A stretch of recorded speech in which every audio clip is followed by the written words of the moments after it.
A Central 3 apresenta o Cinema Nacional em Revista. É o Central Cine Brasil.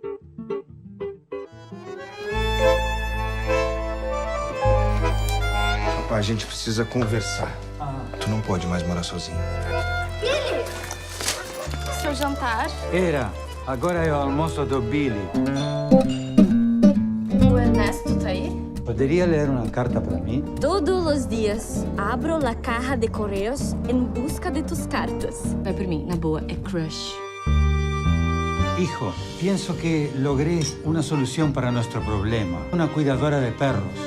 Y pensé que quiera ser cuidadora de viejos. Los viejos damos menos trabajo que los perros.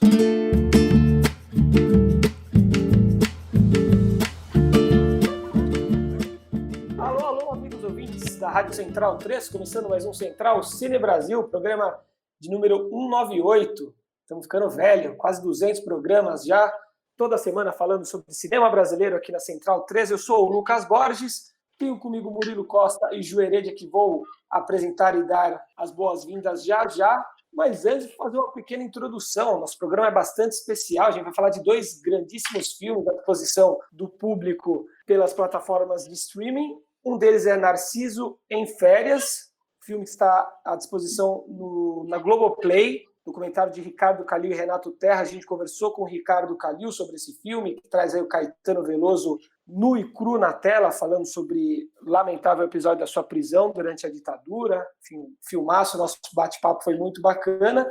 E a gente vai falar também de Aos Olhos de Ernesto. O filme está disponível no NetNow, no Vivoplay, no Oiplay, pelo Canal Brasil também. Filme de Ana Luísa Azevedo, com quem vamos conversar já. Já apresento a Ana Luísa. Antes dou as boas-vindas para Murilo Costa. Fala, Murilo. Boa noite, Lucas. Boa noite, ouvintes. E é uma honra estar aqui com a Ana Luísa Azevedo, que tem um filme dela que eu gosto muito, um filme anterior a esse, Até Antes que o Mundo Acabe, e agora Aos Olhos de Ernesto, também muito bom. Sou O papo vai ser bem legal. Também sou fã. E passo para a Ju Heredia. Ju, já aproveita e dá seu oi para a Ana e fica à vontade para fazer a primeira pergunta. Oi, gente. Oi, a galera que está ouvindo. Ana, muito obrigada por você estar aqui com a gente. Adorei o filme.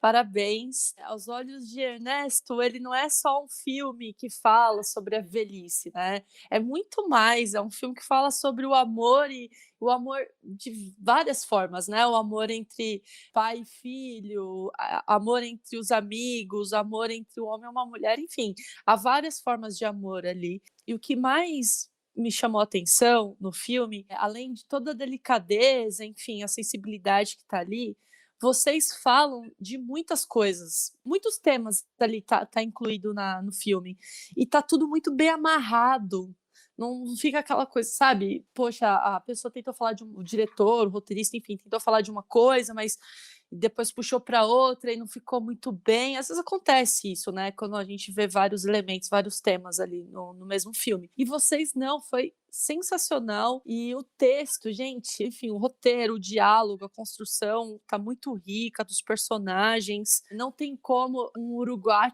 não falar de Taná e da comida. Se não fala de Taná e daquela... Até esqueci o nome agora. Agora esqueci também.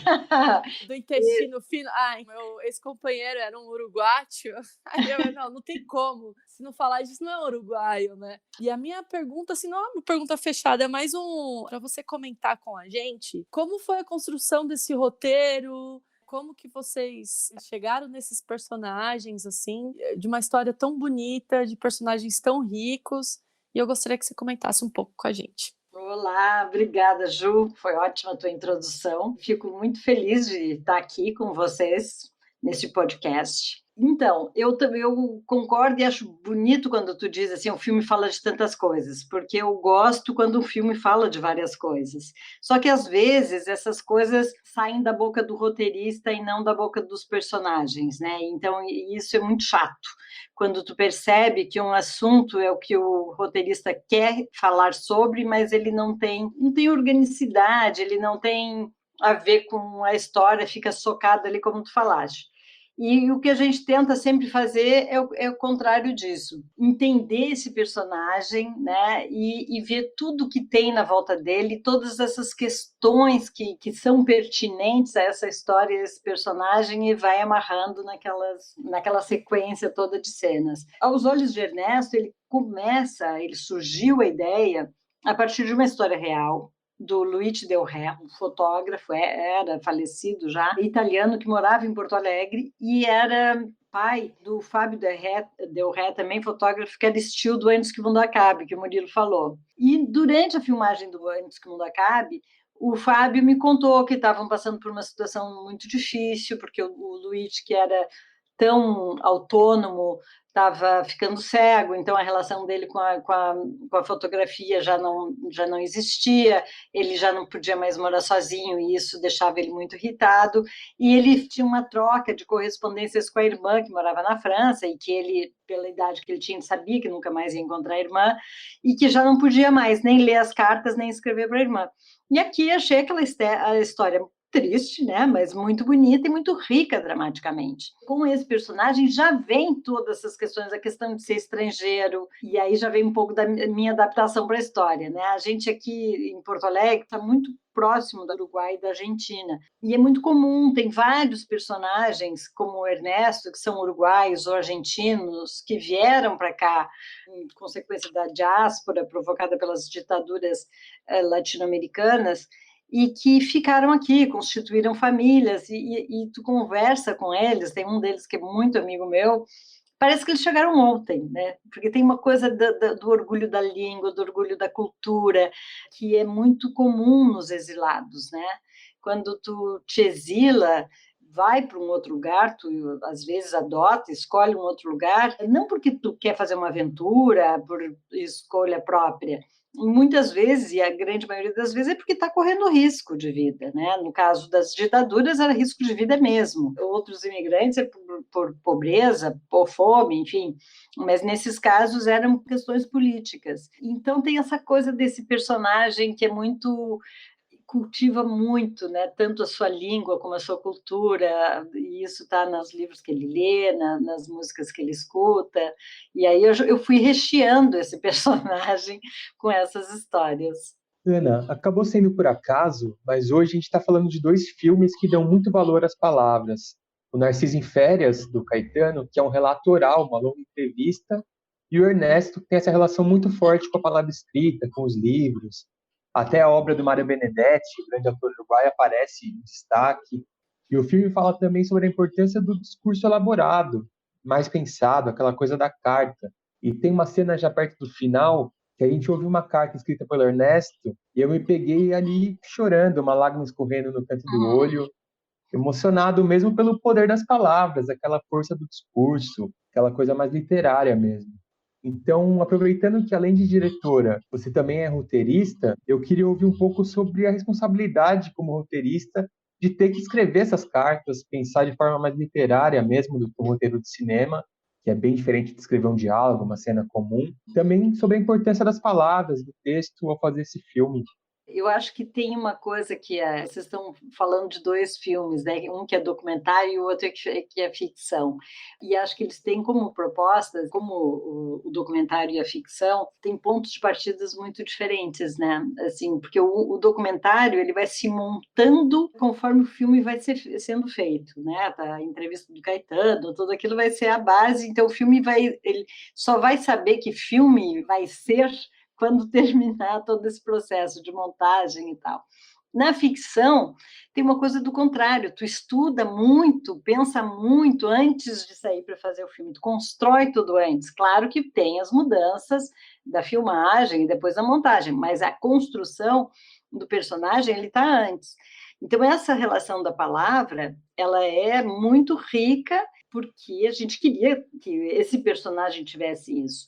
O uruguaio, de maneira geral, é um povo muito, muito culto, tem uma literatura que eu adoro e é maravilhosa, e a música também. Então, eu queria que o personagem trouxesse isso. E como eu falei lá na origem da história lá do Luigi, essa cegueira da velhice, ela é muito maluca, porque são as doenças de mácula, né, que chama. Tu vai perdendo a visão do meio para a ponta. Então, tu perde a capacidade de ler, costurar, né, aquelas senhoras que já não conseguem mais costurar, não conseguem, porque tu não consegue focar. Tu mantém a visão periférica. Então, o personagem, por isso que ele caminha, ele vai se cuidando, mas ele consegue, ele tem a visão periférica. Ele não consegue ler, ele não consegue escrever, ele não consegue. Então, é muito duro para quem vive disso. E aí vem aquela coisa que a Ju estava falando, né, dos assuntos. Então, tu tem que dramatizar essas questões todas. Qual é o drama maior desse tipo de cegueira? É alguém que gosta muito de escrever, de ler, de fazer coisas que precisa desse foco muito determinado, né? Televisão, por exemplo, é uma coisa que não tem tanto problema. A minha avó está praticamente cega e é exatamente isso. No início da cegueira dela, eu quase não percebia que ela estava. Então, a gente quis rechear ele com esses elementos. E aí tem essa minha ligação com o Uruguai. Eu sempre fui muito ao Uruguai, gosto muito do Uruguai e gosto muito da cultura uruguaia. Então, conheço bastante, relativamente bem, assim, a literatura uruguaia, e Mário Benedetti está no topo, né? Faria 100 anos agora. A poesia e a prosa dele é maravilhosa, assim, uns romances lindos. Não tinha como trabalhar esse personagem que não trouxesse tudo isso. Eu queria trazer tudo isso. E também tem outra coisa que eu queria com esse personagem, por que era bacana que ele fosse, melhor ele ser uruguaio do que italiano, né? Porque a Itália é muito longe. Realmente é difícil de alguém ir sozinho, pegar um avião que está perdendo a visão e tal, voltar lá para a Itália. O Uruguai não, está aqui. Só que para quem está já mais velho, é difícil viajar e parece que é muito caro, tudo. Eu vejo assim pela minha avó mesmo e as pessoas mais velhas que eu acompanho, parece que tudo é muito caro, o telefonema era uma coisa muito cara, então tu não pode ligar, tu tem um anacronismo que já não usa o celular, não usa o computador, então essa comunicação rápida, né, não existe, porque ele não mora nem com o neto, nem com o filho, e são esses que colocam normalmente a tecnologia na vida do idoso, né? Então tem todas essas questões. E aí então fui compondo esse personagem com esse valor da palavra mesmo. E aí tinha outra coisa, que é quando a Bia entra na vida dele, era importante que a Bia apresentasse um universo para ele que não fazia parte da vida dele mesmo, né? Quando ela leva ele para roda de slam. Nós estamos contando tudo do filme aqui, né? Que aí vem a outra palavra, né? Que a palavra é também poesia, ela é também extremamente forte, mas é a poesia de hoje, é a poesia daqueles jovens, é a poesia de quem está na roda de slam e que ele se encanta. Então, essa aproxima, na verdade, os dois, né? A Bia também tinha o gosto pela palavra, só que de uma outra forma, através do WhatsApp, através de outro jeito. E a parte das cartas foi uma delícia, tanto ouvir ali, quanto eles escrevendo a carta, foi uma delícia, realmente, tá de parabéns, é um lindo filme. Não, aquela carta final foi muito engraçada, porque ela era difícil, né? Porque assim, ela tinha que dar a volta, né? Tinha que achar que estava escrevendo a carta para e aí não podia revelar o filho. Então, eu fiquei horas escrevendo. E acho que eu cheguei. Aí o Giba chegou aqui e disse, vou ler a carta para ti para ver se dá. Quando eu li a carta, eu chorei. Eu comecei a ler a carta. Que legal.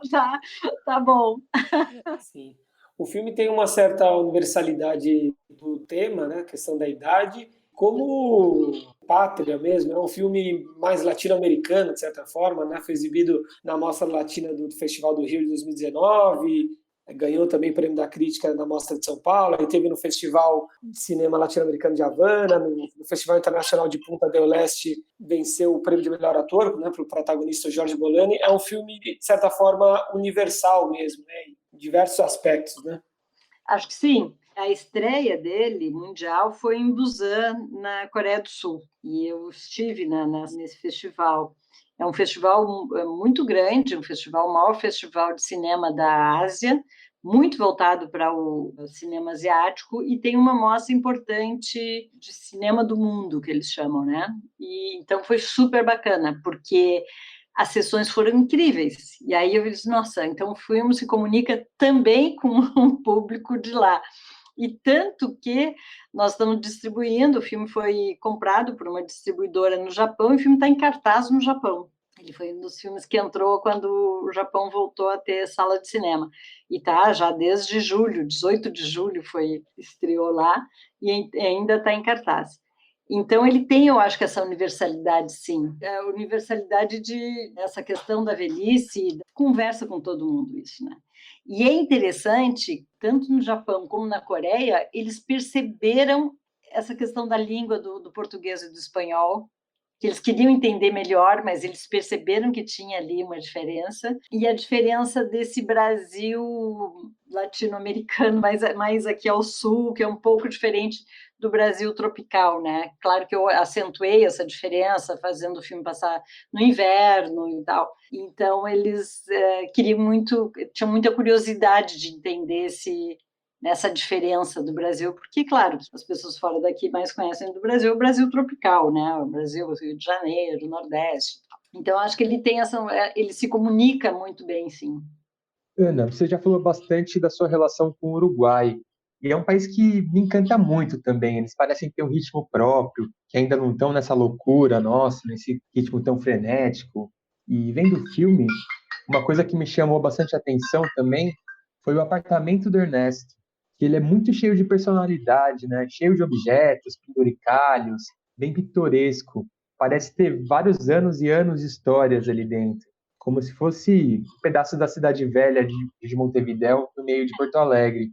Então, eu queria que você contasse um pouco para a gente sobre a composição desse espaço mesmo, que é quase um personagem do filme, a gente passa bastante tempo ali. Como vocês pensaram na direção de arte para dar personalidade do Ernesto através do apartamento? Exatamente isso, né? A gente queria que ele tivesse toda essa vida do Ernesto. A minha conversa com a direção de arte é que era um apartamento de uma pessoa que mora ali há 46 anos, provavelmente nunca tirou nada, só colocou. Ele está há 8 anos viúvo e depois que ele viuvou, eu acho que ele não mexeu em nada. Aquele universo do escritório era o universo que era dele, ali era dele. E aí foi muito bacana, porque a gente fomos atrás, o Luigi Del Rey, que foi o inspirador da história, tinha falecido, e o Fábio nos emprestou todo o material de fotografia, as próprias fotos do Luigi. Então, muita coisa que está na parede, das fotos, é tudo do Luigi. Então, a gente foi compondo esse personagem, né? E isso eu acho que é um dos trabalhos mais deliciosos de fazer, assim, quando cada elemento tem uma história, cada objeto, e aí a equipe, tanto o Fiapo como o William, a Dai, que é a cenógrafo, e o Pierre, que era o produtor de objetos, são mestres nisso e adoram, né? Então, o Pierre, cada objeto que ele achava, ele vinha me mostrar, porque coisas que nem aparecem às vezes, né? Mas tem, assim, uns objetos de fotografia pequenininho que está lá na gaveta, sei lá o quê, mas dá vida e torna esse personagem mais real, né? Não sei se mais real, mas mais verdadeiro dentro desse seu universo, né? Não é a questão da realidade, é a verdade dele, a realidade dele.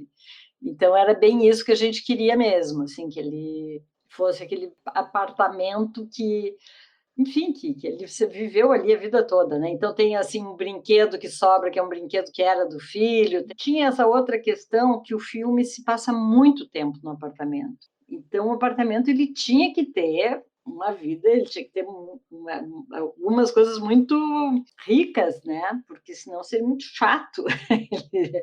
O Ernesto não vivia a pandemia, mas vivia muito fechado dentro do apartamento, né? Sim. É porque realmente a direção de arte também só salta os olhos, a fotografia lindíssima também. E eu ficava tentando reparar nas fotografias, viu? Eu ficava tentando reparar em tudo, assim, na mesa de escritório dele, assim. Então, assim, realmente salta aos olhos, é muito bonito as cores, a paleta de cores e a produção de objeto lá, a direção de arte mesmo, tá fantástico. Precisava muito falar isso. Não, e essa é a frustração das pessoas não assistirem numa grande tela de cinema, né? Porque aí fica mais bacana ainda. Mas acho que se vocês já vendo nas telinhas aí já perceberam isso, já é bacana. Para encerrar nosso papo, Ana, eu gostaria de voltar a conversa para a questão do roteiro, né?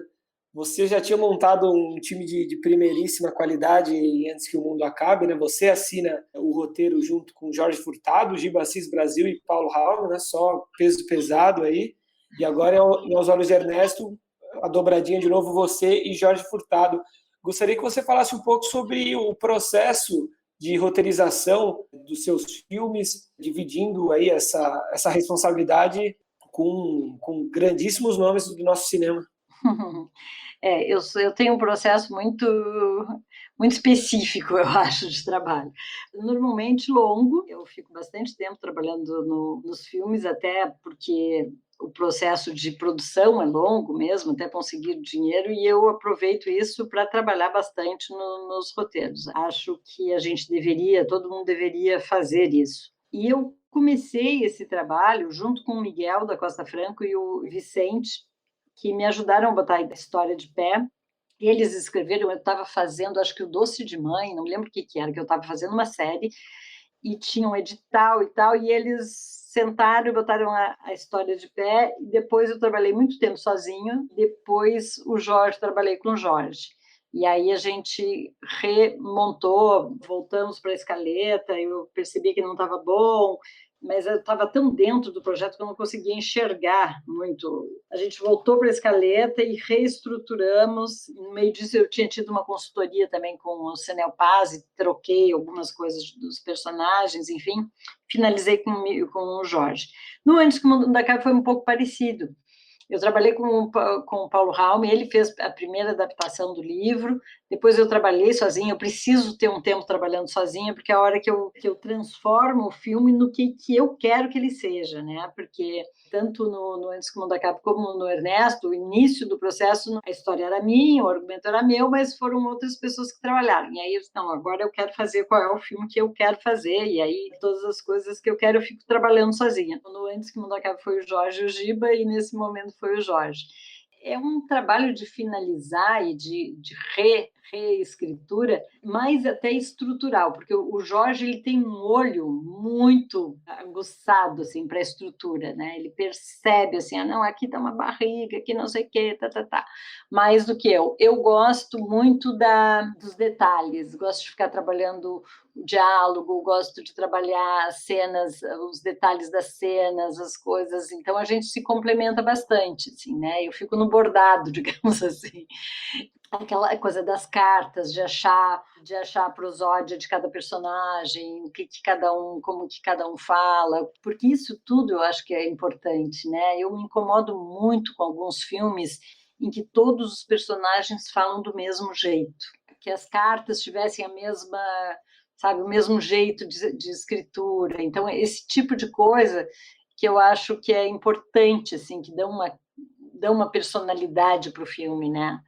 E eu gosto muito de de trabalhar esses detalhes, assim. Sem dúvida, acho que isso está muito impresso em Aos Olhos de Ernesto e o resultado foi excelente. Eu convido mais uma vez os nossos amigos ouvintes a assistirem ao filme no NetNow, no Vivo Play, no Oi Play e também pelo Canal Brasil. E agradeço mais uma vez a sua presença, a sua participação. Ana, parabéns pelo filme. Muito obrigado e que a gente possa bater um novo papo em breve. Obrigada para vocês, foi ótima conversa. Pena a gente não seguir aqui conversando mais ainda. Mas senão a gente ia contar demais do filme, né? Vamos deixar... Sim. Deixa um pouquinho para o pessoal assistir. Muito obrigado, Ana. Tienes que tomar sol e estar todo el día encerrado acá. Buenos días! Oi. Sono não devia confiar nessa menina. Tu me disse que ela tava morando aqui. Tu já se sentiu tão sozinho, mas tão sozinho, que se tu morresse, ninguém ia sentir tua falta? Si cada hora viene con su muerte, si el tiempo es una cueva de... Tu não devia confiar numa pessoa que tu nunca viu. Se eu fosse pensar assim, não poderia confiar em mais ninguém.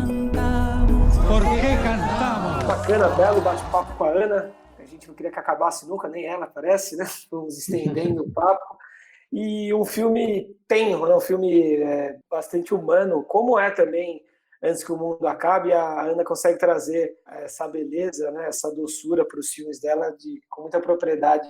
E a beleza do texto mesmo, né? Eu falei do Aos Olhos de Ernesto, mas o Antes que o Mundo Acabe também tem um roteiro com uma parte literária muito bonita, uma narração em off muito bem escrita, como se fosse um romance mesmo, né? Mostra que ela é uma roteirista de mão cheia, tem uma carreira já longa aí com a Casa de Cinema de Porto Alegre e acerta a mão mesmo. E além do texto, né, muitas vezes ser profundo ali, soa muito natural. E todos os personagens estão muito bem, né? Gente, o amigo do Ernesto, cara, Ele é muito bom, né? Sensacional. Então, assim, é um filme que tá tudo muito bem entrosado, assim. Eu me emocionei no filme, tem alguns momentos lá, não seria alívio cômico, mas que tem umas piadas mais sarcásticas e tal, e você dá uma risada, assim, pra quebrar um pouco. É um belíssimo filme. E eu fico pensando se para algumas pessoas esse filme vai ter que ser com legenda. Vocês pensaram nisso? Assim? Eu tive um pouco de dificuldade em alguns momentos, sim. Eles falavam de forma mais lenta, né? Os dois senhores, um uruguaio e um argentino. Então, a grande maioria da conversa dá para entender, né? Para quem fala um pouco de espanhol. Mas em alguns momentos tinha que prestar mais atenção ali. Não sei para vocês como foi. Pra mim foi tranquilo, mas sou suspeito, né? Eu sou... Murilão. Tá rablando, eu tô gostando. Quando rolou o Caetano cantando Fito Paz, o Murilo já deu nota 10 pro filme, não. Sim, tranquilo. Ande em frente e não olhe para trás. Aí eu fiquei com medo e fui andando. E aí pensei que eles iam atirar. E vamos lá bater um papo, então, com o Ricardo Calil, um dos diretores de Narciso em Férias. Ele dirige ao lado de Renato Terra, mais uma parceria dos dois que estiveram juntos em Uma Noite em 67, excelentíssimo documentário musical também. Outro musical, Eu Sou o Carlos Imperial, sobre essa figura icônica da música brasileira. E hoje a gente bate um papo com o Ricardo sobre Narciso em Férias. Na tela, a figura do Caetano, exclusivamente o Caetano na tela contra uma parede de concreto, raros relances aí de documentos, o Caetano com o violão. Quando eu me encontrava preso na cela de uma cadeia, foi que eu vi pela primeira vez as tais fotografias em que apareces inteira. Porém, lá não estavas nua, e sim coberta de nuvem. Quando a gente é preso para sempre. É o Caetano na tela contando a experiência traumática da sua prisão durante a ditadura militar. Posto isso, colocada essa breve sinopse, Ricardo, eu já te pergunto, em algum momento você teve dúvidas de que o Caetano, em toda a sua genialidade, seria suficiente para segurar esse filme aí de 1h20? O projeto, em algum momento, teve aí outras possibilidades ou não? Vocês sabiam que ele ali, esse gênio Caetano Veloso, diante da tela, na parede, contando histórias, seria suficiente para um longa? Muito obrigado pela sua presença. Bom, obrigado, gente, pelo convite. É um prazer estar com vocês. Para responder essa pergunta, eu acho que eu vou fazer uma breve gênese do projeto. A ideia de fazer um filme sobre a prisão do Caetano, ou um projeto audiovisual sobre a prisão do Caetano, veio da Paula Lavigne, que sabia que o Caetano queria lançar o capítulo dele sobre a prisão no livro Verdade Tropical como uma publicação à parte, esse capítulo também chamado Narciso em Férias. Fora isso, chegou às mãos do Caetano esse relatório da ditadura sobre a prisão dele que ele não conhecia. Isso tudo aconteceu em 2018. Paula teve a ideia de fazer um projeto sobre a prisão, convidou o Renato Terra, que estava próximo a eles naquele período, que, por sua vez, me convidou pelas parcerias que você já citou, que a gente fez os outros filmes antes. Era um projeto que podia ser um documentário, ou podia ser uma série um pouquinho mais extensa, que englobasse antes da prisão, depois da prisão.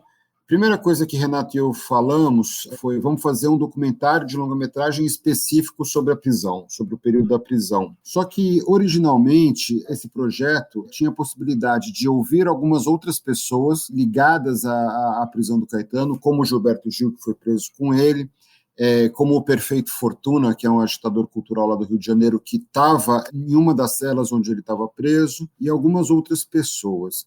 Sempre foi um filme simples, mas é um filme que podia ter outras camadas. A gente começou esse projeto com essa longa entrevista com Caetano Veloso, feita no final de 2018, e começamos a discutir a hipótese de fazer outras entrevistas. Até que em um momento o Renato me falou: eu acho que o filme que a gente precisa está todo aqui. Está todo nessa entrevista. E eu hesitei, falei assim, será que é isso mesmo? Será que a gente não deve ouvir outras pessoas, trazer outras camadas? E aí ele falou assim, vamos montar um primeiro corte com o Caetano e a gente vê se para em pé. E a gente fez esse primeiro corte, mostrou para algumas pessoas muito importantes para a gente, como o João Moreira Salles e o Walter Salles também, que abraçaram a ideia do filme ser essa proposta e falaram que a beleza do filme estava justamente nisso, nessa ideia de ser um mergulho na experiência da prisão do Caetano a partir das memórias, das palavras, dos gestos dele. Aí a gente ficou tranquilo e convicto de mostrar esse corte para o Caetano e para a Paula, que por sua vez também gostaram muito e embarcaram na proposta. Assim. E acho que, na minha cabeça, havia uma dúvida se as pessoas iriam comprar a proposta de um filme radicalmente minimalista, mas acho que a repercussão até agora aqui no Brasil, assim, das pessoas que a gente tem acompanhado pelas redes sociais, pelas críticas e repercussões, é muito positiva. As pessoas entraram nesse filme por conta dessa proposta e não apesar da proposta, e acho que tem uma coisa muito interessante que a gente está vendo, assim, esse filme está no streaming, né, desde o dia 7 de setembro, e eu acho que ele pede um outro tempo das pessoas. Assim. Não é comum a gente pedir hoje, num mundo que tem tanta dispersão, para elas embarcarem no filme de 1h20 de fala, né, de fala e um pouco de música e um mínimo de arquivo, e as pessoas aceitaram e compraram e deram o seu tempo, se mostraram disponíveis para essa experiência. A gente está muito feliz e agradecido por isso. Ricardo, eu também ia perguntar sobre dispositivo. É difícil não falar sobre isso. Ele acaba chamando muita atenção por ser tão minimalista. Como você mesmo diz, o minimalismo ele acaba atraindo a atenção do espectador ao invés de ser um item que deixa o filme menor, né? E é interessante ver a evolução do dispositivo nos filmes de vocês. O A Noite 67 ou o Seu Carlos Imperial, eles têm uma linguagem mais comum, discreta. O interessante é mais deixar a história rolar. Já o Cine Marrocos é um filme bem de dispositivo, um experimento formal. E agora, no Narciso, essa opção pelo minimalismo, pela entrevista limpa, sem nenhuma cobertura. A aposta de vocês é no poder das palavras, na solenidade da entrevista. E funciona demais, né? Tem uma cena, que está até no trailer, então não é spoiler, em que o Caetano conta de um momento que ele é conduzido pelos guardas, acha que vai ser executado, e ele narra isso de uma forma extremamente visual. Ele se preocupa em expor o cenário, fala sobre o corredor, os detalhes da lateral, e a gente vai ouvindo, aquela cena vai se formando na nossa cabeça, a gente vê até o close, imagina um traveling. É como se as palavras fossem definindo ali os cortes, os ângulos de câmera. Então eu queria saber, para chegar numa construção tão boa de cena, como foi o processo ali no set mesmo? Se vocês fizeram uma pré-entrevista, se vocês foram dando direcionamentos, falando, vamos fazer agora uma cena sobre isso, vamos falar sobre isso, ou foi uma entrevista mais solta mesmo? Queria saber como foram essas conversas antes de dar o REC ali na câmera. Perfeito. Eu vou fazer um pequeno comentário antes de responder isso, assim, eu fico feliz de ouvir você fazer seu comentário. O Antônio Prata colocou no Twitter um post ali que me deixou muito feliz, deixou o Renato também muito feliz, e ele falou assim, eu fui ver o Narciso de Férias alertado de que era só uma entrevista com o Caetano, assim. Mentira, assim, porque eu vi a Dedé entregando a revista para ele, eu vi ele tendo o cabelo cortado, eu vi o Sargento Bonzinho, eu vi a solitária dele. Assim. Então, acho que sim, é um filme baseado na palavra, mas muito cinematográfico, porque as a oratória do Caetano é cinematográfica e evoca muitas imagens, né? Sobre o processo da entrevista, eu e Renato, a partir de uma série de encontros e aprendizados nossos, muito com João Moreira Salles, também com a Jordana Berg, a montadora, a gente foi desenvolvendo algumas ideias de documentário, ideias de entrevistas ou de conversas para documentário com algumas metodologias específicas. Assim. O que a gente faz, em geral? Se prepara muito exaustivamente para essas entrevistas, faz uma longa pauta, mergulha profundamente nos assuntos e, na hora da entrevista em si, a gente joga fora a pauta e deixa o papo rolar solto. Em geral, assim, um conduz a entrevista e outro fica na retaguarda para lembrar de algum assunto importante que pode ter se perdido, assim, mas a importância é que esse que vai conduzir a entrevista, e no caso do Narciso foi o Renato, conduziu muito bem a entrevista, isso libera o entrevistador para ter uma atenção total para o entrevistado, o Caetano nesse caso esteja dizendo, assim, um olho no olho o tempo integral, sem desviar o olho para uma pergunta, sem a obrigação de cumprir uma pauta, etc. Assim, então, é um método que a gente desenvolveu. Nesse filme especificamente, levou a uma narrativa que parece quase um fluxo de consciência do Caetano. Assim.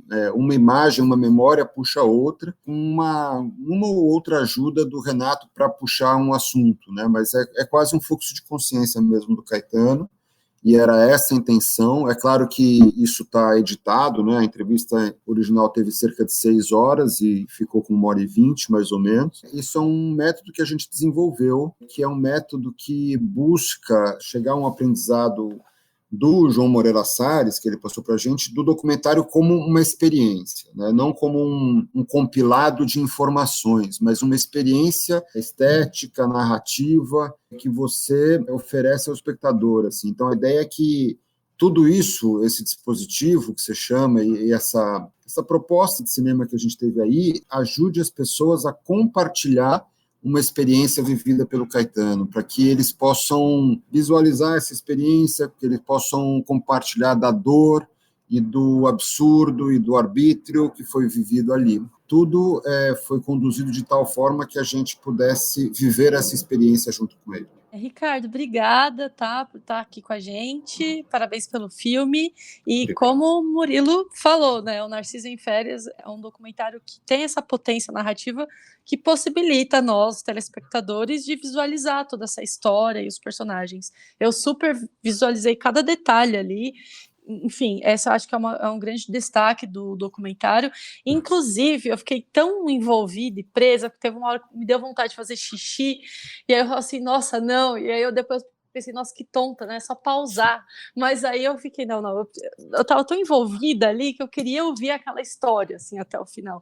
Gente, não fiquem prendendo xixi, viu, dá para pausar, mas enfim. E a minha pergunta vai muito da sua experiência, né, você é jornalista e também documentarista, mas eu queria saber o que o jornalismo contribui assim na experiência de produção de um documentário, assim, o que ele pode contribuir. Parece assim que o jornalismo e documentário, às vezes as pessoas parecem que é a mesma coisa, né? Mas não é. Mas o que um contribui para o outro, assim?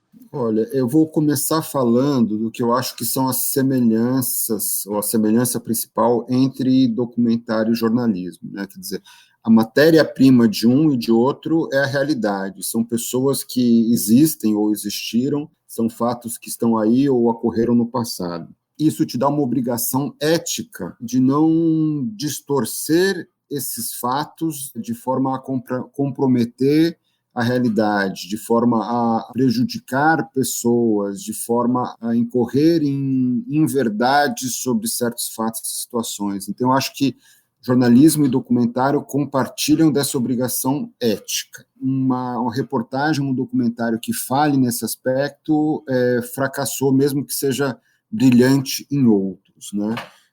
Mas acho que isso é uma base, mas fundamentalmente jornalismo e documentário são atividades muito distintas. O jornalismo tem um compromisso obrigatório com a informação. O documentário passa por aquilo que eu estava falando, que ele deve oferecer uma experiência estética, narrativa, dramática, que muitas vezes é mais próxima de outras artes, pode ser muito mais próxima, por exemplo, de um filme de suspense ou de um melodrama do que de uma reportagem jornalística. É claro que uma reportagem pode passar uma experiência, claro, e assim como um documentário pode, e muitas vezes deve, transmitir alguma informação, mas não acho que são esses os compromissos essenciais de um ou outro. Assim. Eu acho que uma coisa que a gente ouve nesse filme, quando você fala assim, eu me senti tão envolvido e me senti presa, assim, é curioso esse termo que você usou, de sentir presa vendo o filme sobre a prisão do Caetano,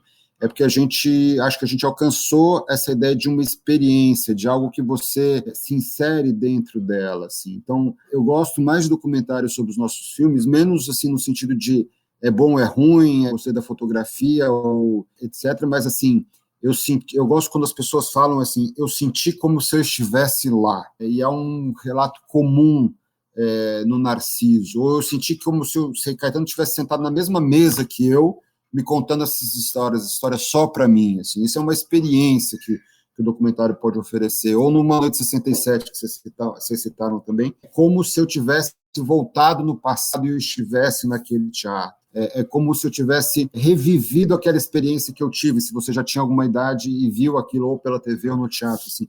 Esses são os retornos que nos interessam, porque significaram que, diferentemente do jornalismo, a gente conseguiu transmitir uma experiência para as pessoas. Então, acho que, no final das contas, a diferença é fundamental. Eu posso citar um exemplo mais específico, só para ficar mais claro.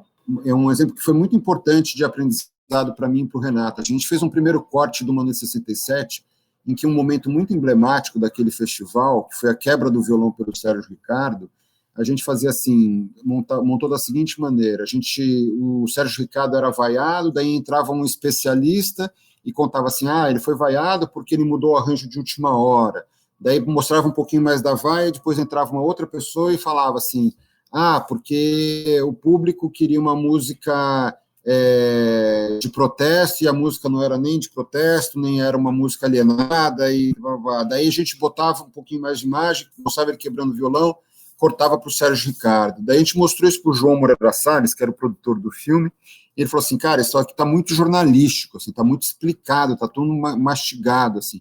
Por que vocês não tentam botar os 7 minutos de arquivo de vaia direto? Assim? E a gente falou assim, cara, mas isso vai espantar as pessoas, está no começo do filme.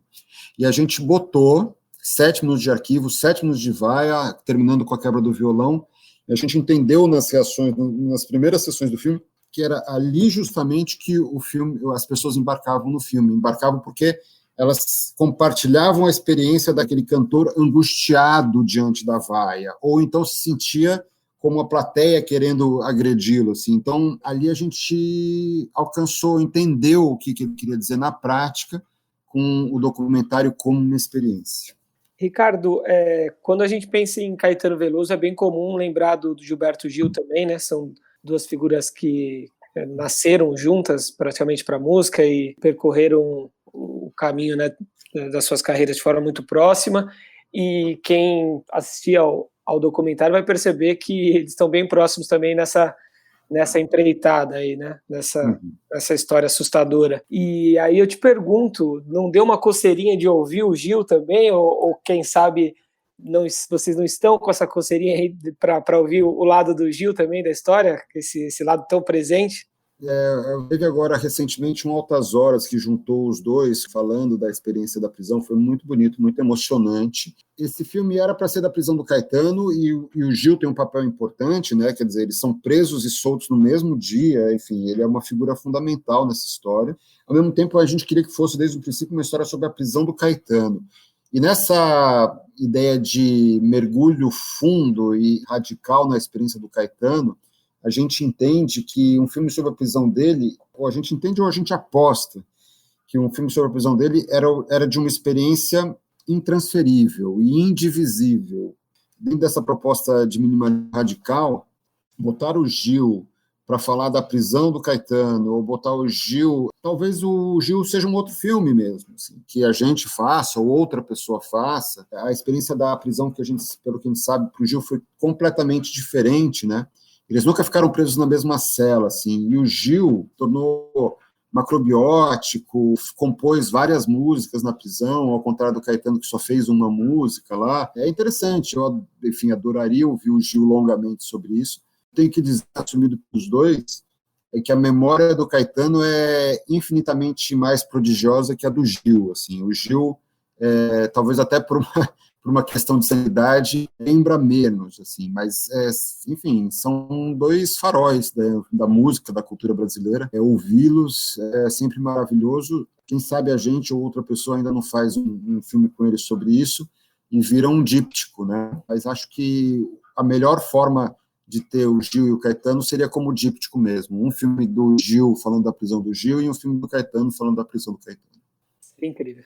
Ricardo, eu queria falar sobre a estreia do filme. Ele foi exibido no Festival de Veneza e estreou no mesmo dia no streaming, pela Globoplay. Claro, né, com os cinemas fechados, o lançamento em streaming é uma oportunidade muito boa. A gente tem até aqui falado sobre como, para alguns filmes, isso trouxe até mais visibilidade, números melhores, enfim, aproxima do público. Mas pensando aqui, Uma Noite 67, o Cine Marrocos, foram filmes que marcaram muito o É Tudo Verdade. O Cine Marrocos ganhou a mostra competitiva, Uma Noite 67, se eu não me engano, passou na abertura, e também foi um grande sucesso de bilheteria, depois foi para os cinemas, passou de 80 mil espectadores. Então eu queria saber como que foi essa opção de lançamento pelo digital, pela Globoplay.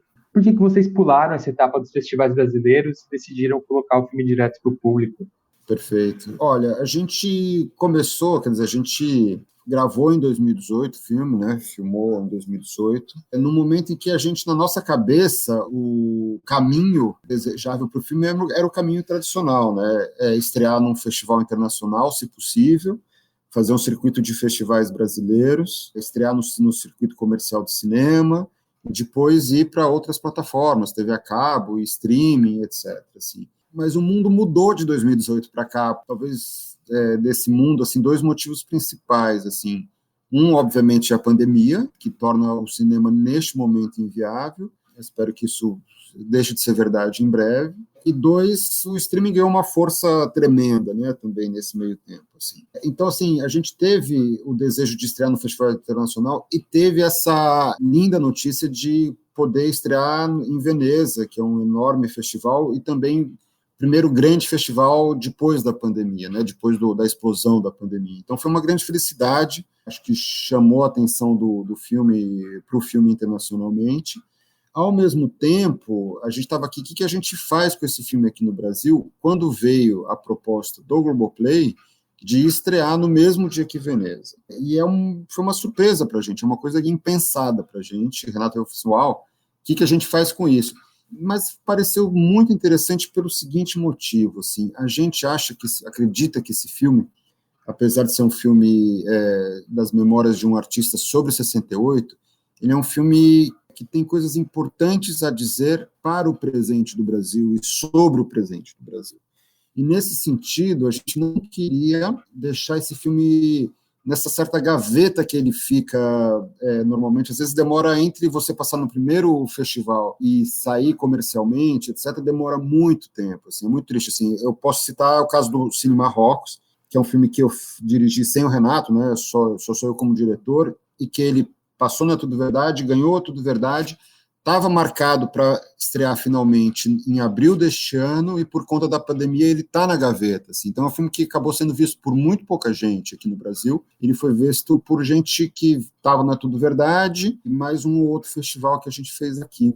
Então, e é motivo de tristeza para mim que esse filme não chegue a mais pessoas, né, e demore a chegar para as pessoas. Então, no final das contas, foi algo imprevisto, isso de lançar em cima primeiro, mas me pareceu muito positivo, assim, a repercussão do filme muito boa, muita gente viu, muita gente escreveu, talvez mais interessante ainda, ele virou tema de debate para além do universo do cinema, assim, né, o filme virou assunto de outras páginas que não as de cultura, assim, então é o que a gente desejava para o filme. Ao mesmo tempo, claro, Renato e eu, enfim, amantes da sala de cinema, temos um sonho agora de, quando o mundo acalmar de novo e os cinemas reabrirem, a gente fazer algumas sessões especiais do filme em cinema, porque a gente acha que essa experiência que eu estava falando é bonito também quando essa experiência é compartilhada nas por um grupo de pessoas com os mesmos interesses, ouvindo silenciosamente o que o Caetano tem a dizer, assim, né? E vendo esse filme, imaginando junto essas imagens. Então, se tudo der certo, ano que vem a gente faz algumas sessões bonitas em cinema. Nossa, maravilha. tô ansiosa. Ricardo, me tira uma dúvida. O cenário me chama muita atenção. Para mim, ele é um elemento importante no filme, né? E aí eu queria saber, foi em estúdio ou foi alguma locação? E não querendo trapacear aqui os meus amigos, depois eu queria que você me falasse, desse dicas de documentaristas brasileiros que foi importante aí para sua formação. Perfeito.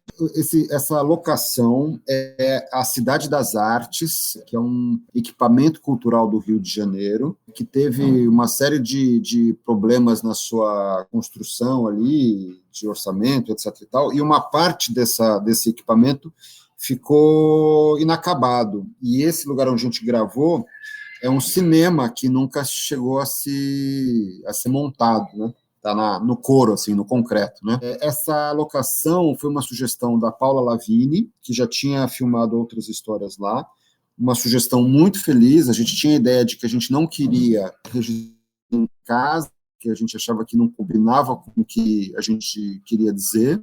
A Paula sugeriu esse lugar, foi muito feliz, porque ele não é uma prisão, mas remete a uma prisão, então tem uma delicadeza, ele combina com a proposta estética do filme, com a proposta narrativa minimalista do filme, então foi uma escolha muito feliz.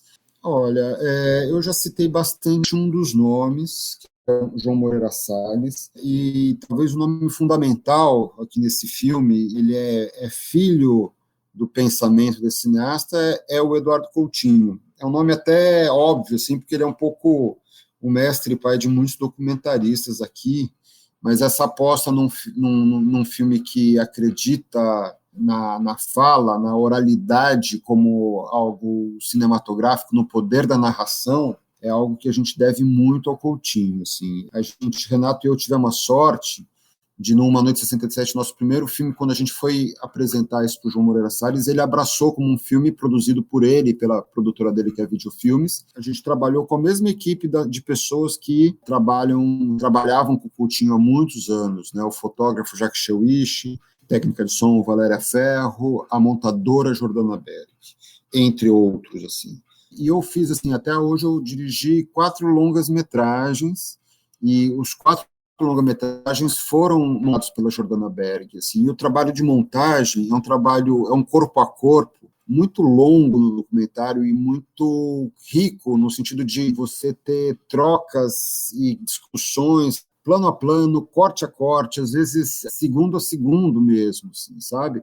Então, se eu tivesse que dizer e singularizar uma pessoa que foi profundamente influente para mim, uma professora de rigor e de criação no documentário, eu diria que foi a Jordana Berg. Assim, ela é uma mestre e eu aprendi muito na troca com ela sobre a montagem desses filmes. Assim, um aprendizado de vida sobre o documentário, mas também é da vida, e é um aprendizado que é de criação, mas é também muito de ética, assim, daquela ética do documentário, de como abordar as pessoas e mostrar elas na melhor luz possível, assim. Então, minha mestra é a Jordana Berg. Bacana, Ricardo. Muito obrigado pelo seu tempo, pelas palavras. Parabéns novamente pelo Narciso em Férias, que está disponível em streaming pelo Globoplay. E esperamos ter a oportunidade, o prazer de assistir a esse belo filme no cinema muito em breve. Se Deus quiser. Valeu, um abraço. Obrigado pela conversa, foi ótimo conversar com vocês, ótimo falar de linguagem, não só de conteúdo. Hey Jude, don't make it bad. Take a sad song and make it better. Remember Narciso em Férias, outro baita filme, e foi muito legal a conversa nos contando sobre a participação dos produtores, né? Ninguém mais, ninguém menos que Paula Lavigne, João Moreira Salles e Walter Salles. Só gente pequena.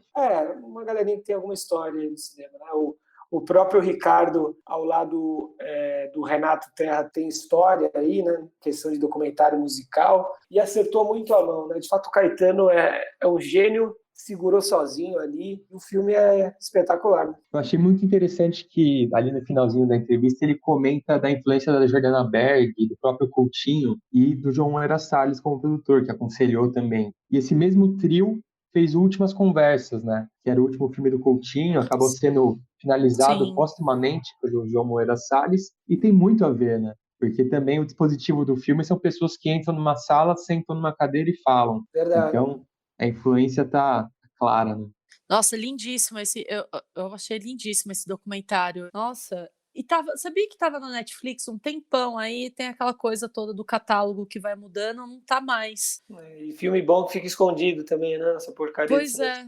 Vai ser óbvio falar sobre as semelhanças, né? Do momento que o Caetano viveu com o nosso atual momento, o Caetano tendo que justificar por que cantou o hino nacional errado, se cantou o hino nacional em ritmo de tropical, enfim, essas bizarrices supostamente patrióticas, aí, moralistas, ideológicas, conservadoras, ideológicas que guiaram aquela época e que estão guiando, né, os nossos tempos de novo. É assustador também. E tem até uma relação com questão de violência policial no Brasil e que está pegando no exterior também, né, nos Estados Unidos, Black Lives Matter, porque o Caetano fala, o que eu sofri ali, muita gente sofre até hoje e ninguém fica sabendo, porque se é qualquer, né, uma pessoa que não é famosa nem nada, acontece isso tudo e ninguém fica nem sabendo, não acontece nada com ninguém e a vida segue. Então é uma coisa que ainda está muito presente e é triste, né, gente? A gente vê toda essa brutalidade e repressão policial, esse resquício do regime militar ainda, assim, sabe? Presente, assim. Para a periferia, para o pobre, a ditadura nunca acabou, né? A polícia segue os rituais sádicos por aí. E ficou a dica aí também, eu perguntei pro Ricardo e ficou já a deixa pro filme do Gilberto Gil agora. Vai ser quem será que vai fazer? Será que ele mesmo? Eu espero que sim, né? Ele fez ele próprio, espero que o Gil faça. Me bateu a curiosidade também de saber o lado do Gil, cara, de verdade, assim. Porque, como até ele mesmo diz, né, o Ricardo Calil, foi uma outra coisa, né, totalmente diferente. Né? Encontrou outros personagens, né? O Caetano até cita alguns personagens que estavam na cela com o Gil ali, deve ter sido interessante. E ele até fala, né, o Gil, por ter diploma superior, ficou num lugar bem melhor, teve violão. Olha o Brasil, velho. Um outro destaque também, que o próprio diretor, né, comentou, que o filme ele foi além, porque teve a grande polêmica, né, com a entrevista com o Bial Caetano, né, falando que ele não é mais um liberaloide. Cara, eu achei isso tão sensacional, porque o Caetano, ele é um senhor, de 78 anos, né, ele fez 78 agora. Mas, assim, uma pessoa que muda, né? Vai mudando de opinião, vai recebendo mais informação, vai lendo mais, enfim. Não fica aquele pensamento fechado, né? Faz parte, né? É possível, né? Também. Sim. A gente está falando de documentário, começa nessa quarta-feira, dia que estamos gravando o programa, 23 de setembro, o É Tudo Verdade, o maior festival de documentários do Brasil. Vai ter uma programação, né, toda digital, devido à situação que a gente está vivendo. E anunciou recentemente, né, Murilo, que vai exibir também o novo filme do Jorge Bodansky, correto? Isso, Utopia Distopia. O filme é dirigido pelo Bruno Caldas e ele foi anunciado um pouco depois da programação regular, que a gente já tinha comentado aqui. Foi incluído depois e vai estar fora de competição. Mas é uma boa chance aí de ver o filme inédito, né, do Jorge Bodansky. Sim. Baita oportunidade. A gente já passou, né, por aqui recentemente a programação vasta, interessantíssima. Vale conferir lá no site do É Tudo Verdade, gratuito, como sempre. Sessões especiais, né, Murilo? Cada dia um filme diferente pode ser assistido, não dá para assistir ao catálogo livremente ao longo do período do festival, né? Os filmes têm horários de exibição, como se fosse uma sala de cinema mesmo. Os brasileiros são às 9 da noite. Todos os dias às 9, né? Até 4 de outubro. Isso, e no dia seguinte, à tarde, entra o debate sobre o filme. É isso aí, muito filme musical, tem filme sobre o Jair Rodrigues, tem o filme da Libelu, Abaixo a Ditadura, do Diógenes Muniz, Os Quatro Paralamas, enfim, vale dar uma conferida na programação pelo site. Acabou de acabar, né, o Inédit, outro grandíssimo festival de documentários musicais, o longa Dom Salvador e Abolição como grande vencedor da competição nacional, o filme do Arthur Raton e Liu Carrara. foi eleito de forma unânime pelo júri como o melhor filme da competição. Vai ser exibido lá no Inédit de Barcelona, o festival nasceu em Barcelona, né? No ano que vem, com a presença dos diretores. Eu ainda não assisti, mas você que viu gostou bastante, né, Murilo? Eu vi agora há pouquinho mesmo, um pouquinho antes de entrar no ar, eu estava terminando de assistir. Achei muito bom, filmaço mesmo. Rodado no exterior também, ele em Nova York, ele vive lá. A fotografia é incrível, mostrando a cidade. Você se sente viajando junto com ele mesmo, tocando nos clubes de jazz. E tem um dispositivo bem interessante de seguir a carreira dele hoje, rememorar o passado. Filmaço, muito bom. O Neo Giba, a música que transforma, de Sérgio Machado e Jorge Walker Torres, e Garoto Vive Sonhando, e muitos elogios também esse filme, de Rafael Veríssimo, receberam menções especiais do júri. Teve muito elogio, muitos aplausos aí à plataforma Inédit, muito mais gente conseguiu assistir aos filmes, né? Pela facilidade digital, a gente perde na questão técnica, na magia do cinema, mas muita gente gostou dessa experiência e até por isso vai passar a ser permanente essa plataforma de streaming Inédit TV. O público vai poder desfrutar de um catálogo permanente com os melhores documentários musicais nacionais e internacionais. Logo no mês de estreia, 30 títulos brasileiros, e ao longo dos próximos meses o cardápio vai ter grandes clássicos, lançamentos e filmes de outras edições desse festival, que é um festival sensacional. E era até para o festival ter derrubado o site no domingo, que foi a premiação, mas o site ainda está no ar, os filmes estão disponíveis, eles deram essa esticada, a plataforma vai ficar permanente. Ninguém quer dizer então vale a pena assistir. O Garoto, que foi tema do nosso podcast semana passada, é um filme muito bom. Esse eu fiquei de cara mesmo com o trabalho de pesquisa. As imagens são absurdas. Trabalho de pesquisa muito primoroso mesmo. É uma viagem no tempo. Você mergulha no passado ali do Brasil, do Rio de Janeiro, de São Paulo. É sensacional. Maravilhoso. Que bom, né? Aparece o João Gilberto, Tom Jobim, Vinícius de Moraes, sim. todo mundo reverenciando o garoto. O João Gilberto até compara ele ao Messi. Fala, ele era como o Messi, caladinho. Que massa, que bom que em meio ao caos aí tá surgindo experiências de sucesso. E tá rolando agora o Festival de Gramado, né? Através do Canal Brasil, também, né? Se adequando à pandemia, com filmes sendo exibidos aí pela televisão. O que você tem a dizer, Murilo? O que você está curtindo aí? Olha, eu não tive tempo de ver ainda, tô salvando alguns aqui para ver mais tarde. Semana que vem acho que dá para dar uma comentada, mas comentando pelo que eu ouvi falar mesmo, Todos os Mortos, do Marco Dito e do Caetano Gotardo, foi muito bem recebido. A revista de cinema, pela Maria do Rosário Caetano, a crítica deles, cravou o filme como o melhor da mostra competitiva e ainda falou que a cena inicial do longa é uma das mais belas da história do cinema brasileiro. Então é impressionante. Ela é uma crítica aí com muita estrada. Se ela tá falando isso, você fica, pra acreditar, né? Pois é. E o filme passou também no Festival de Berlim, então tem coisa aí, né? Não é só ela que viu. Eu falei do Canal Brasil, mas dá para ver também pelo YouTube, né, do Festival de Gramado, pelo site, pelo Facebook. E também é no mesmo esquema da Tudo Verdade, com horários fechados para sessões, né? Não fica disponível. Exato.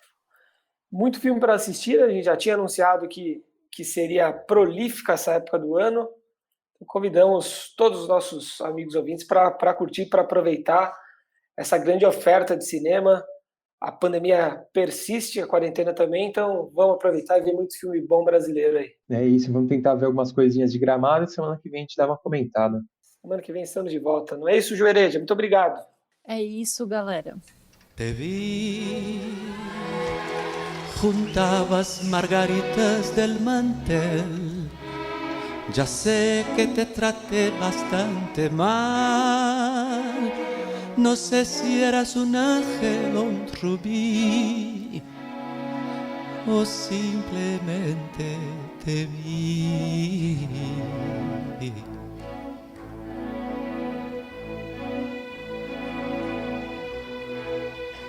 Te vi, saliste entre la gente a saludar. Los astros se rieron otra vez, la llave de mandala se quebró, o simplemente te vi. Todo lo que diga está de más, las luces siempre encienden en el alma. Y cuando me pierdo en la ciudad, pues ya sabes, comprender, es solo un rato no más. Tendría que llorar o salir a matar. Te vi, te vi, te vi. Yo no buscaba a nadie y te vi.